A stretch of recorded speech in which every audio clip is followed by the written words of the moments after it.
Powered by Crew Unlimited, Blue Ocean's Yachting has anchored the industry since 1982. We charter exceptional experiences across the globe. From navigating brokerage to sourcing ship-shape crew members.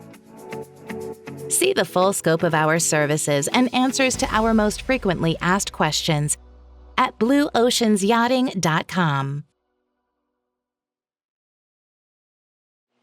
So I'll just go back to that boat that I was invited on to work on in the Caribbean in St. Thomas. So Mark was the bosun on that boat and I was the chief stew.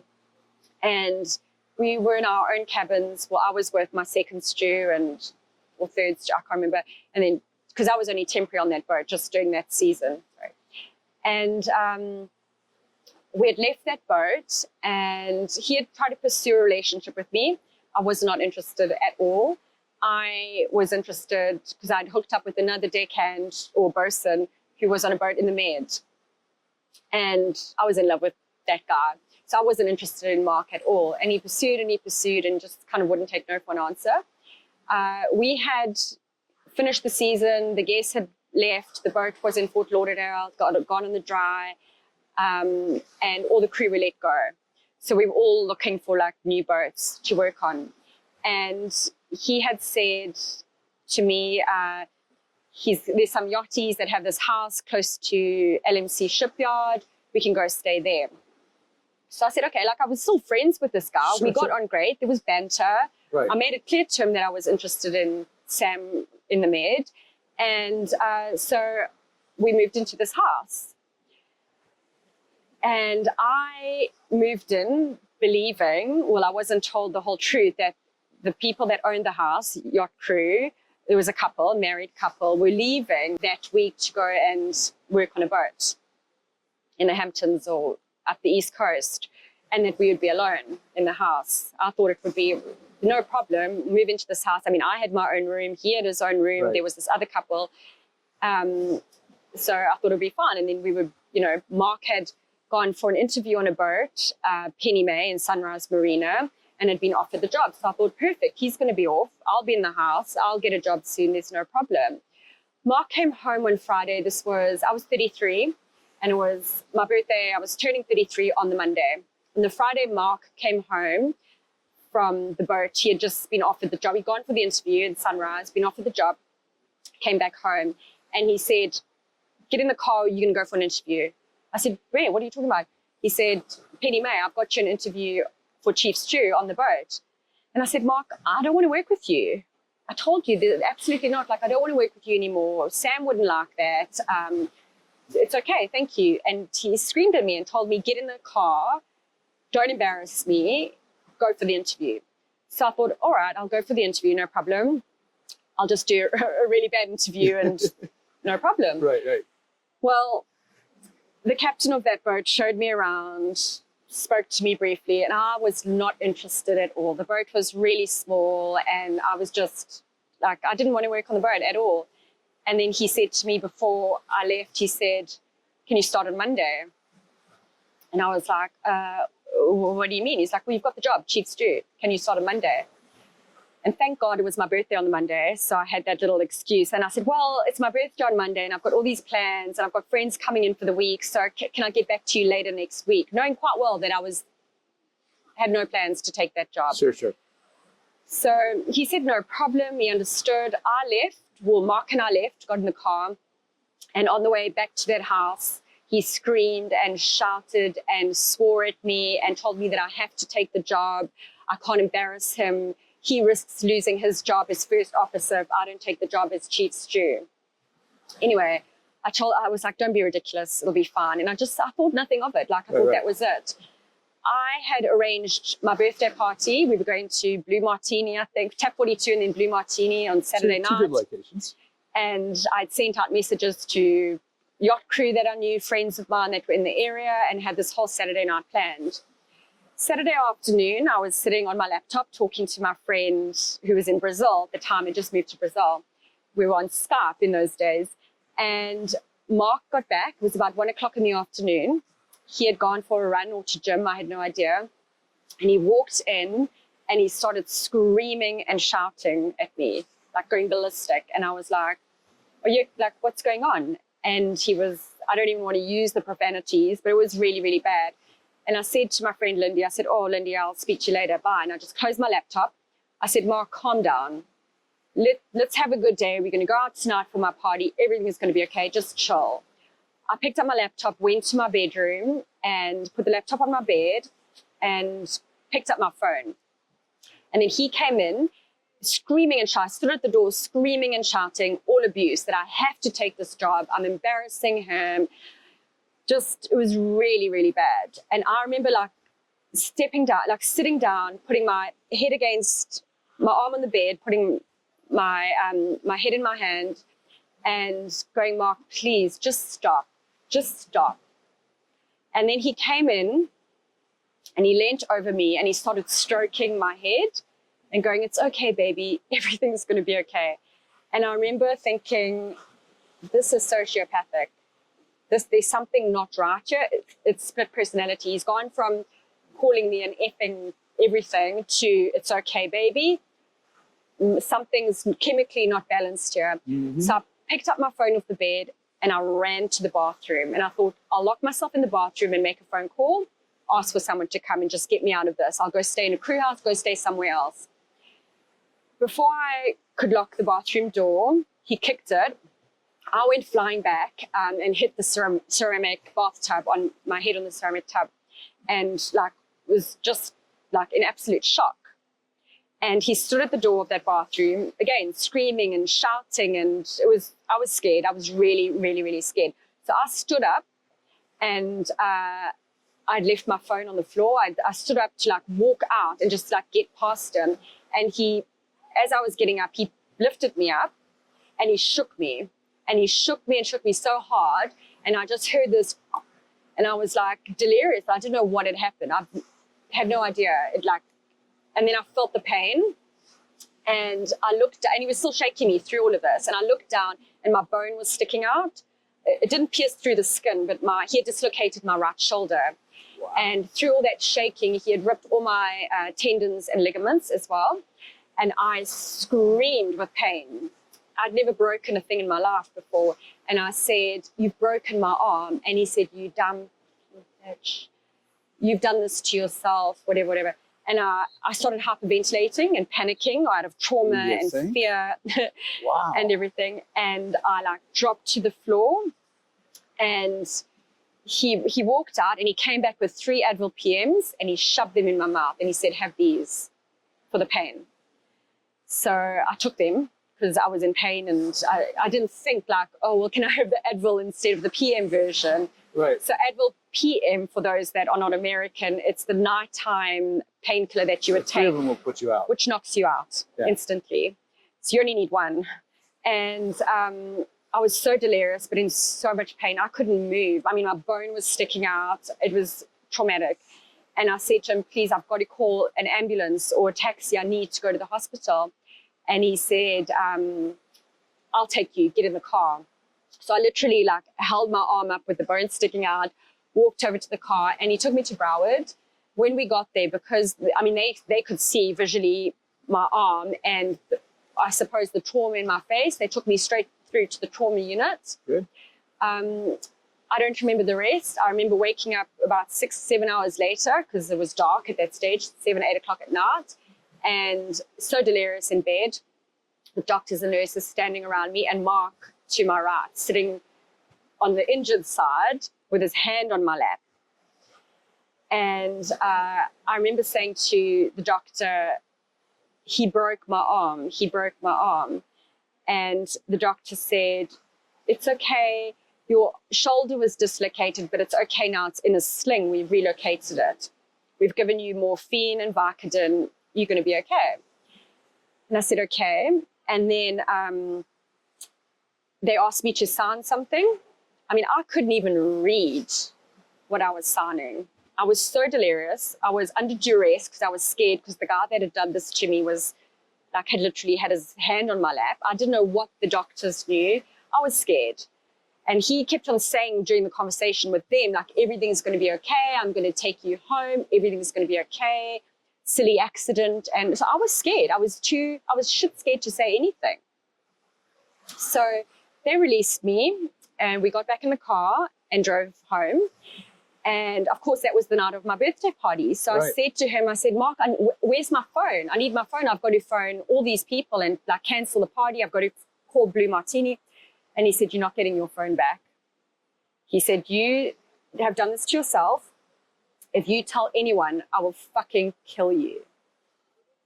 Psycho. He didn't give me my phone back. I was too scared to be in my bedroom. So I was in the lounge at that time, like watching TV and just hoping for him to go to bed. And I thought I would start looking for my phone.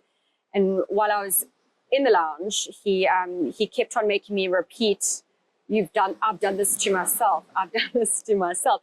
And I did repeat it because I just wanted to keep, I forgot the most pertinent part. He sat there polishing his diving knife. So he took it out the leather strap thing it was in, and he was literally polishing it, making me repeat, I've done this to myself. So eventually I went to bed. Sunday, I stayed in bed all day. I mean, I was in so much pain. I do remember going to the bathroom and trying to shower with a sling, and he walked in and I said, get out. And he's like, I'm here to help you. And there I am naked with a sling on, very compromised, vulnerable, shit scared. And he like barged into the bathroom and wanted to like wash me. So anyways, that was Sunday. Still didn't have my phone back. Monday was my birthday. And I begged him for my phone. I said, my father in South Africa is going to be calling me and friends. I need my phone. And he still would not give me my phone. But on Monday, he needed to go back to Sunrise to speak to the captain. And he said he was going to tell the captain that I've broken my arm and he needs to look after me for a few days. Because obviously he knew at this stage that he didn't want me to leave the house or be on the boat and the possibility of me leaving. During this time, during that weekend, he bought like double locks and bolts. And every time he left the house, he would lock me in from the outside. So it was a ground floor house. There were no stairs. And you could lock the doors from the inside, from the key, with a key. There were burglar guards like outside the lounge and stuff. The only windows that didn't have burglar guards were the kitchen, above the kitchen sink. But every time he had left or whatever, he would, or even when he was at home with me, he would like bolt and double lock and had this whole... So he confined you. Completely confined me. And so the Monday he wanted to go back to the boat to speak to the captain, and he asked me to go with and sit in the car in like ridiculous heat. It was September. And I said, no. I said, I'm so tired. I'm on Vicodin, which I was. And I'm just going to go to sleep, because I knew that that was the only window opportunity that I had to escape. So he left. He said, okay, I'll be back in like half an hour. So I said, perfect, I'm just going to go to sleep. So I played along, fell asleep, or didn't really fall asleep, and then literally watched him drive away. I was looking out the blinds in the lounge, and then I started frantically trying to open. That's when I realized that he had locked me from the outside in as well. And that's when I realized the only window of escape. And I knew that I had to find my phone. So I went into his room, and there was the diving knife, polished, out of its strap, the sheath, or I don't know what you call it. And I searched for my phone. Eventually I found my phone sandwiched between his clothes in his suitcase. Picked it up, 2% battery life. I was like, fuck. I thought of one person I would phone, and that was my chef that had worked with me on Party Girl, who lived up in Boynton Beach. I called him, and I said, this is the address. You need to be here immediately. Someone is trying to kill me. He said, I'll be there in 20 minutes. I took the phone, I went to the kitchen, I left all my things. I struggled to jump up with my sling, absolute pain, and jumped out the window with a sling, and it just like my shoulder and all that pain. It was horrific. Ran across the street and hid behind a massive oak tree, waiting, trembling, petrified that Mark would come home. Right. My chef arrived with his girlfriend at the time in their Jeep, I jumped out from the tree. I told him to go in what had happened, to go get my suitcase. I stayed in the car with his girlfriend, Marlo, at the time, and he got my stuff, got in the car, and we drove back to his place. In that car, in that trip up, Mark had got home and realized I was gone. And he tried to phone me, I didn't answer, and he sent me texts, and he said, if you tell anyone what I've done to you, I'm going to fucking kill you. So I went to my friend's condo, stayed there for a couple of days. He took me to the Fort Lauderdale police to have this guy arrested and press charges. And the police said to me, they can't arrest him because there was no gunshot wound, there was no injury from a stabbing, it's just a dislocated shoulder. And Mark had on the medical records, he had said that I'd fallen downstairs and broken my shoulder. On a single floor home. Single floor, not one stair in the entire place. So anyway, so the police couldn't do anything. You got the wrong detective, I think. But my chef could. So the owner that we worked for was very good friends with the sheriff of the state. So a couple of calls were made. I had the Florida State Advocate supporting me, and a temporary restraining order that week was served to Mark on the boat Penny May. I think there were like 8 cops and 3 German Shepherd dogs and blackout jeeps and everything. It was the attention they definitely don't want. It was crazy. And I remember them saying to me, when's the best time to serve him the restraining order? And I said, 10 o'clock, that's crew tea break, all the crew on the dock smoking. So we went there 10 o'clock. I stayed in the car with one of the policewomen, and the others with their dogs walked down that dock while all the crew were on their tea breaks on that dock, and went on board and served him the restraining order, temporary restraining order, and notice to serve in court. The captain came out to the blackout car with me and the cop and just shook his head and said, I can't believe this. He said you fell down the stairs and broke your arm and you were back in London with your father.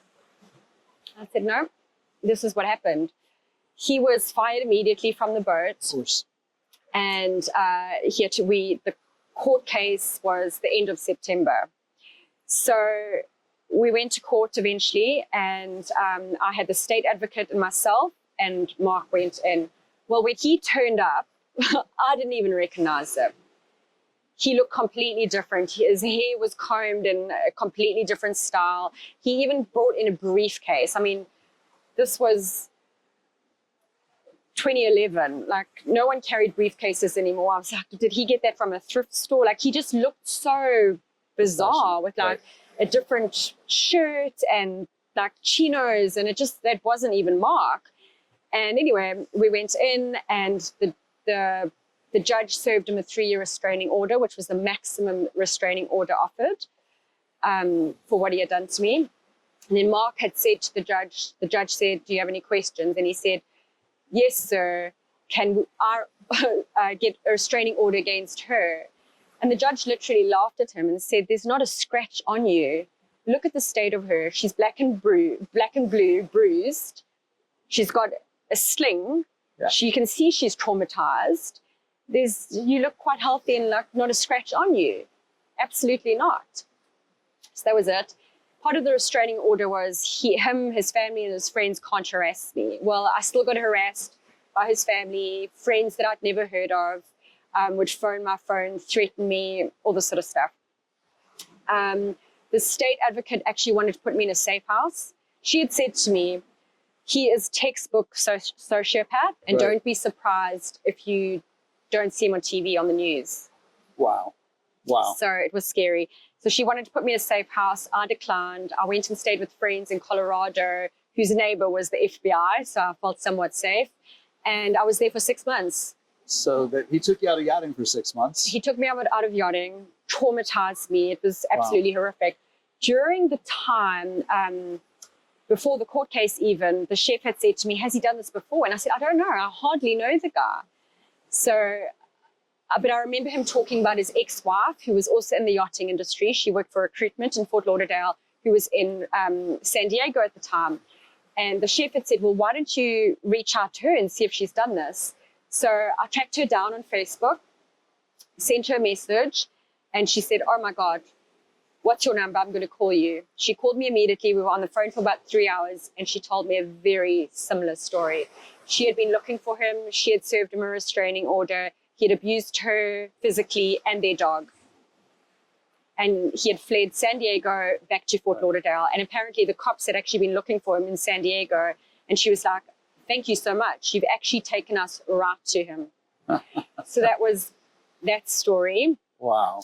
Wow. 5 years later, I was in India, staying in an ashram because I was doing my 500 hours yoga teacher training. And out the blue, I get a message on Messenger from this lovely woman called Jamie. And she says, you don't know me, but I am the mother of Mark's child. I've got a few questions for you I'd like to ask. Has he ever hurt you? Elle, wow. 5 years later. So he's an abuser. He's an abuser. I connected with her. She told me her story. Of course, the same story he told me about the ex-wife is what he told Jamie, that we're the crazy ones and we asked for it and we exaggerated. Exactly. There was a pattern. Isn't it a textbook? So you and I talked previous to this conversation a little bit about this kind of thing,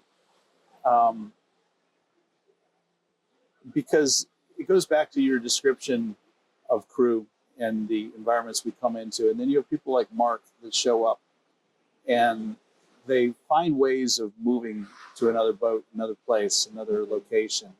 I know Rhea, our producer, has been chasing a gentleman that has been evading justice. Has recently found his justice in Broward County, which I think is it's a positive thing.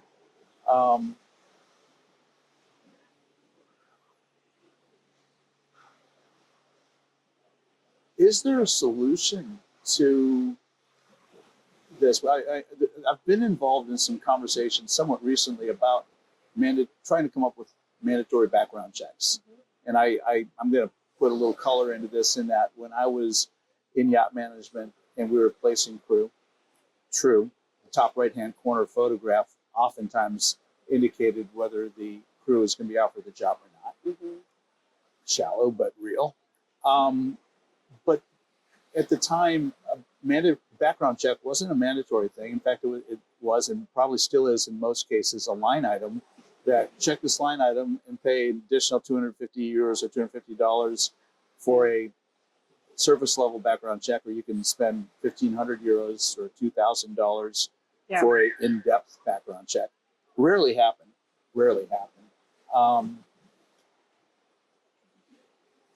How do you find these marks? How do you find these people that are beyond toxic? Because we're going to talk about Alchemy, the book you wrote, in a moment here, because this is not your only traumatic experience in yachting. I'm sorry to kind of pull that into the conversation, but I think it's important. But before we go to Alchemy and to Jess, any thoughts that you would like to share about how you find these marks? So the idea of a background check, a police check, is great, but timing, I think, is the problem. Often in yachting, between charters, someone could fall and break their leg or sprain their wrist, or they just burnt out, or someone at home has died and they have to leave.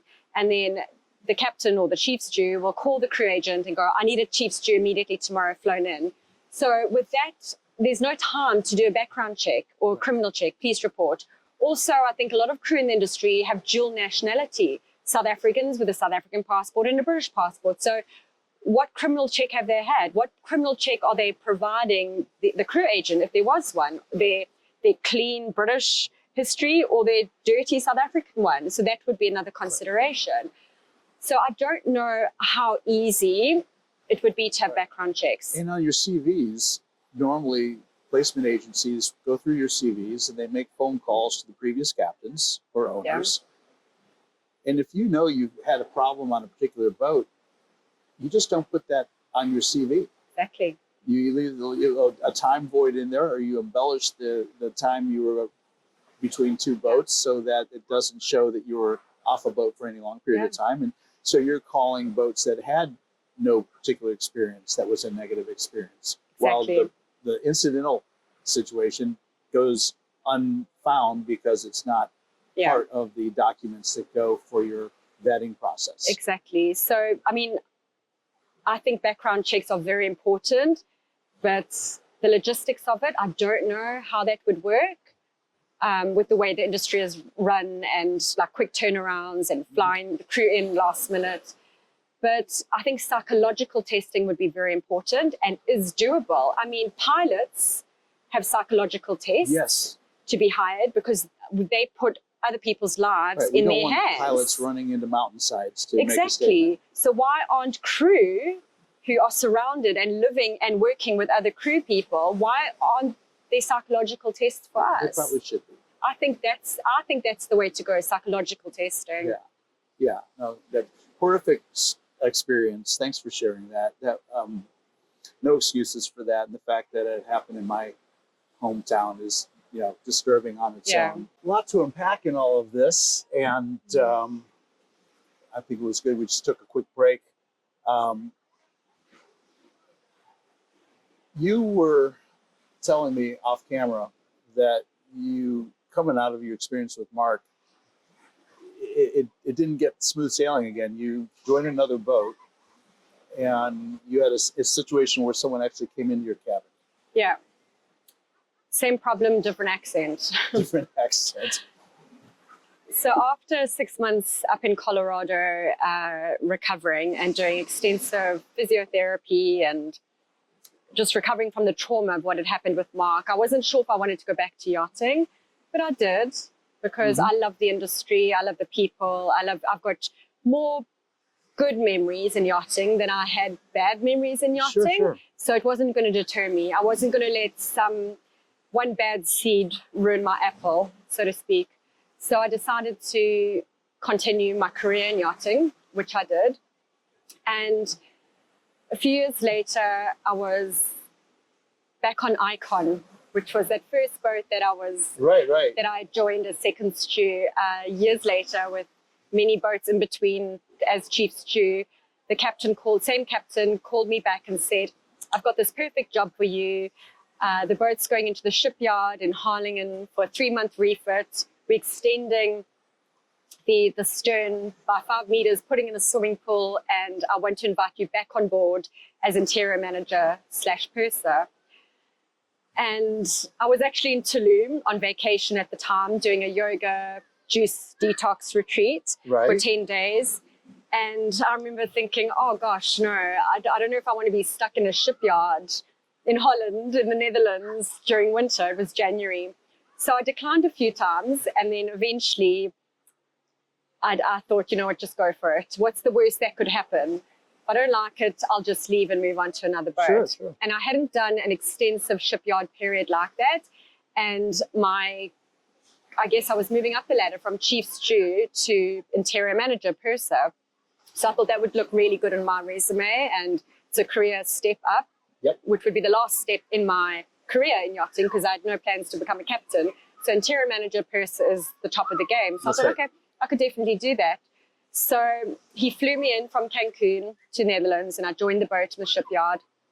3 months, refit ended up being 9 months. But no surprise. You know what, Rick? That was the best experience in my yachting career.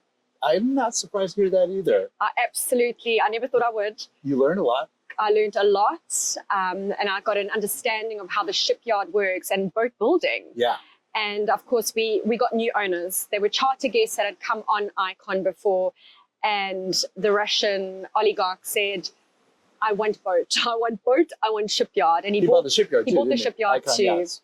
And but that time, those 9 months, I just loved it. So we would have like weekly meetings with the naval architects and the Icon shipyard, and they were great guys.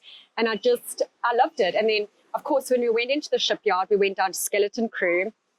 And so I was, again, responsible for recruiting 24 new crew on the boat, apart from the chief engineer, the captain. You also got to use some of your Dutch language skills too, didn't you? Yes, I didn't know that my Afrikaans from high school would ever come in handy, but all of a sudden it just came out, and I could read the signs, and I was all of a sudden hosting these weekly shipyard meetings with the naval architects and the builders, and and my Russian oligarch who couldn't speak Dutch, and my captain who was British couldn't speak Dutch, and there I was, all of a sudden translators. So it was a great experience. And of course, being in the shipyard, we had crew houses ashore, so we got the best of both worlds, a bit of shore life, living a normal life in a condo, in apartments and houses, and then having weekends off, not having to work. So, and then as interior manager, I was responsible for refitting the interior, assisting with the artwork, new decor, those white silk carpets that were we had to replace. Yeah. And it was honestly one of the best moments in my yachting career was actually, and I know when crew are hired to go and work in a shipyard and do a shipyard period, it puts a lot of crew off because they don't want, you become crew to work on a yacht to be on turquoise waters in the Caribbean or sailing through the Med. So it puts a lot of crew off, but I can honestly say you learn a lot in your shipyard boat building stint. And to put that on your CV, it shows that you've got grit and that you can, you're not just there for sunshine and skittles. Well, you have additional value you can bring to the table as well. Yeah. Because that shipyard period happens on every yacht, at least every 5 years. Exactly. And some of them are just, short periods. Some of them, that's the opportunity to do the major renovations or the extensions or big refits. So to have on your CV that you're participating in, that was a very major refit. 5-meter extension. It was. And putting in a swimming pool and everything was phenomenal. Amazing. So we left the shipyard that September, went straight to the Monaco Boat Show. And that was another great, I love boat show. A lot of crew also don't like boat shows because it's show and tell and it's, smiling and everything. But it's a lot of fun because you meet a lot of people in the industry. It's good for networking and boat shows are I would encourage crew to do boat shows and to stick through them. I've done quite a few.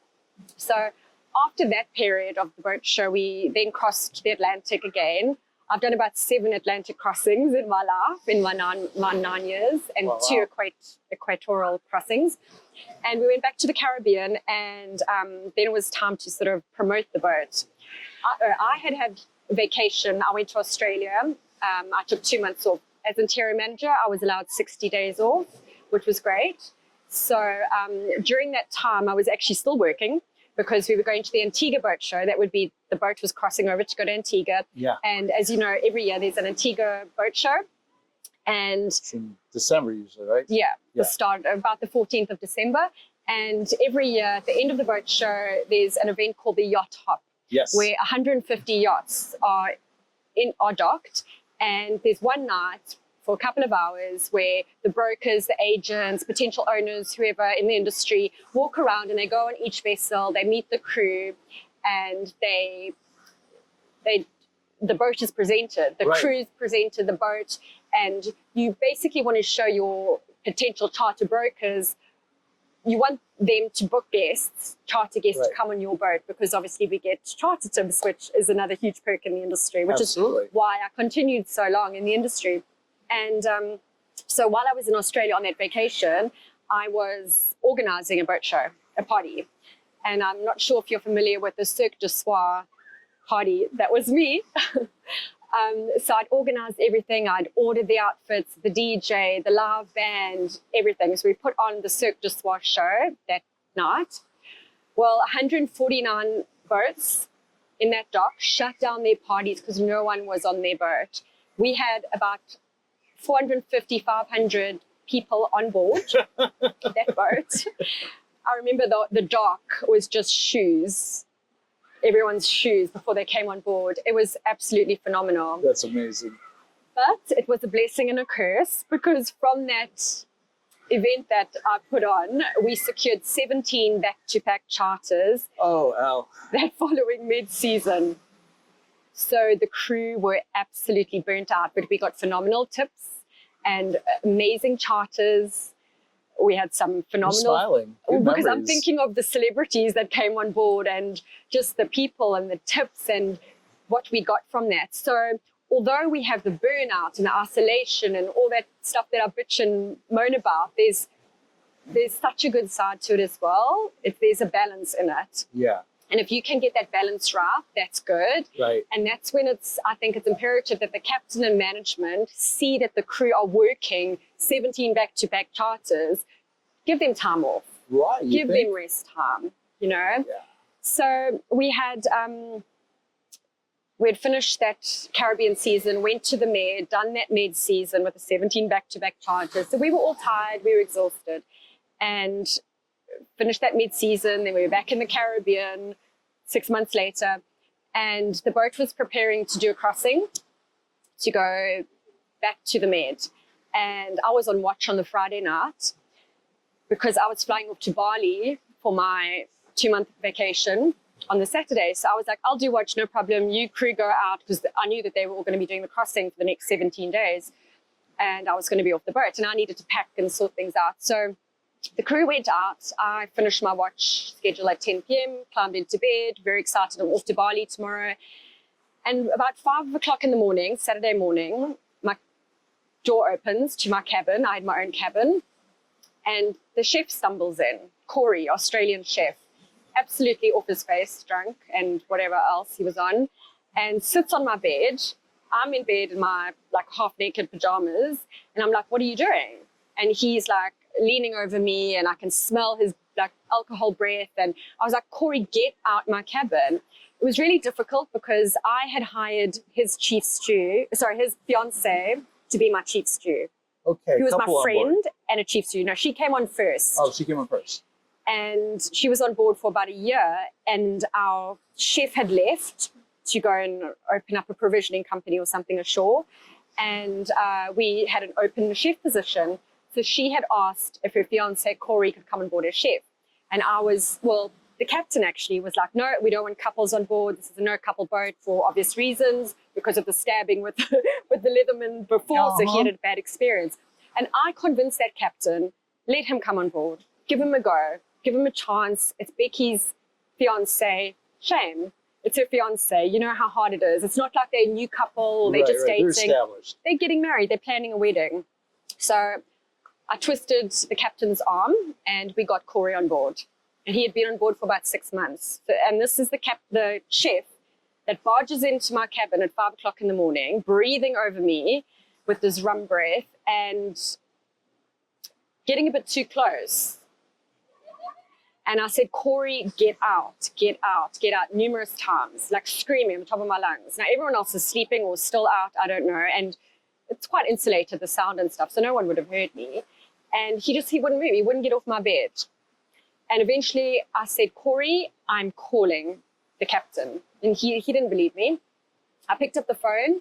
I raised the alarm. I called the captain, the chief engineer, all the other HODs, captain, chief engineer, chief officer. I said, meet me in the bridge. Well, they were absolutely pissed off with me, because at this stage it's 5:20 in the morning, Saturday morning, their first day off in a whole season. An opportunity to sleep a little bit. Yeah.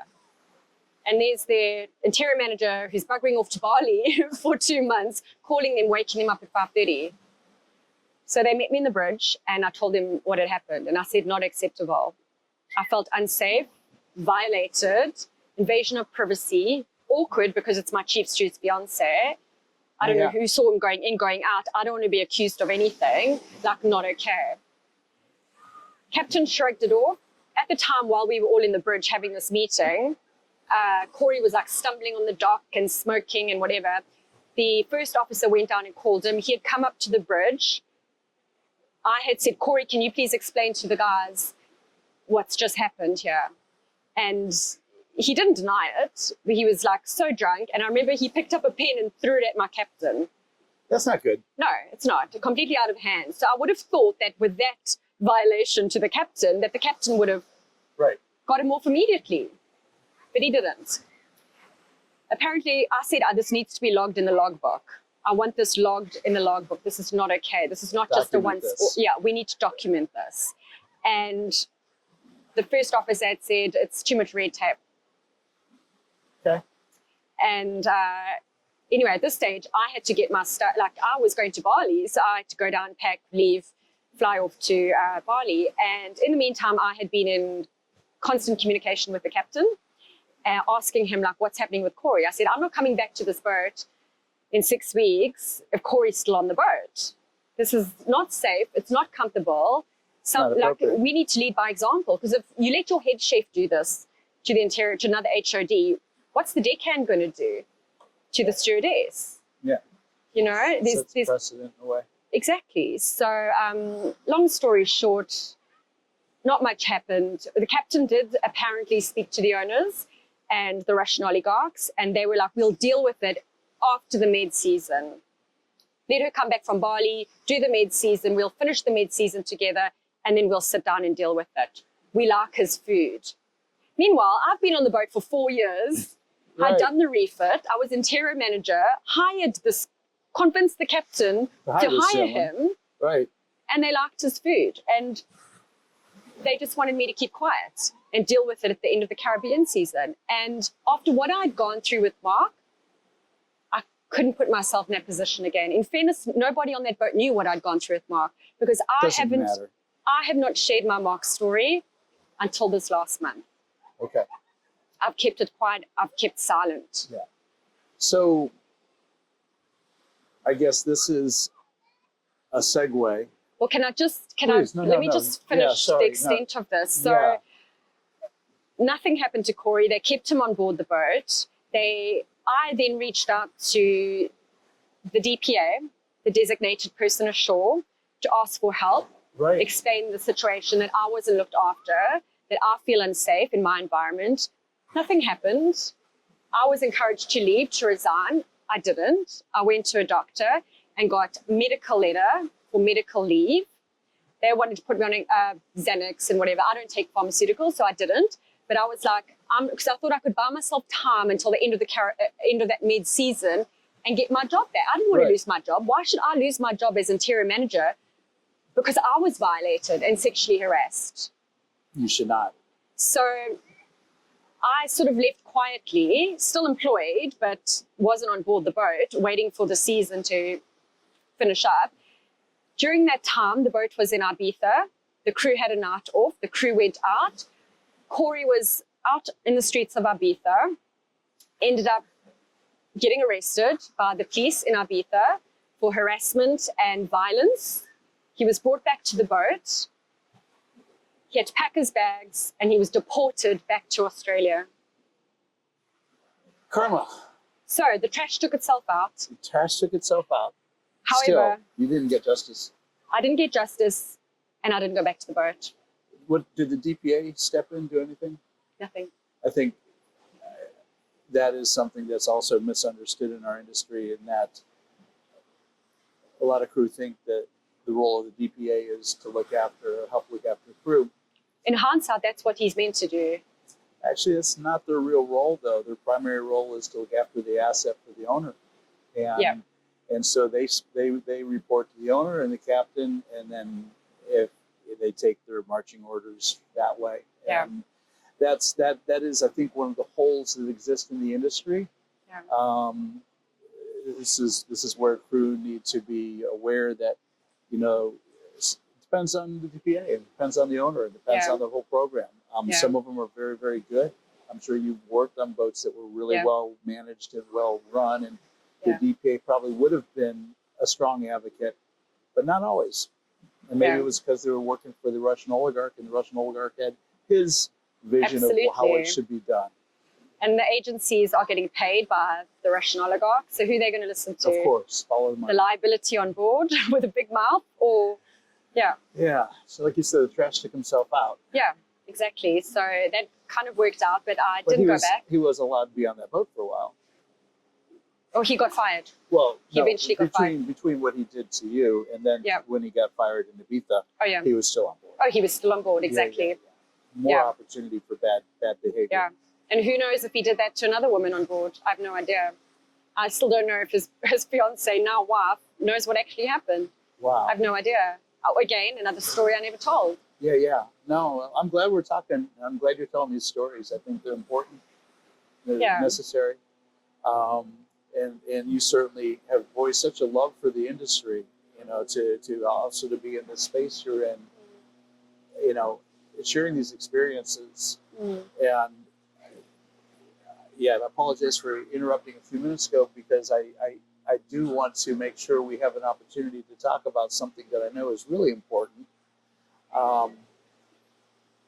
It's in the book you wrote, Alchemy. Mm-hmm. Again, it's another shameless plug. It's a great book. You write well. Yeah, you write very well.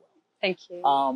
And the stories are poignant and raw, and I think worthy of read. But we also experienced a situation a couple months ago at Harbor Island in the Bahamas with a lovely South African woman by the name of Paige Bell, who was murdered on board a boat. And that was part of the, I think, the energy that brought us together. Mm-hmm. You know, the outrage you felt, you know, reading of another South African woman. You were featured in a newspaper article in South Africa. So when the Paige Bell story landed, it was incredibly triggering for me. Sure. Because not only was it 2 weeks before the 8-year anniversary of Jess's murder, it was just too close to home. Yeah. South African stewardess on a yacht. And I just thought, well, that could have been me. Sure. It could have been me with Corey. It could have been me with Mark. It could have been me with other incidences that I've had as well that I never spoke about at the time because I had this fear and I didn't want to be blacklisted at the time in the industry because I didn't know that that would be my last time in the industry. I didn't decide yet if I was leaving. Right. So, you know, to protect your, it's almost like you can't say anything, you can't speak up. You're tied into some NDAs when you sign on too, aren't you? Absolutely. We sign NDAs so we can't talk. And I honestly feel that the NDA protects the owner, the boat, the management, and not actually the crew.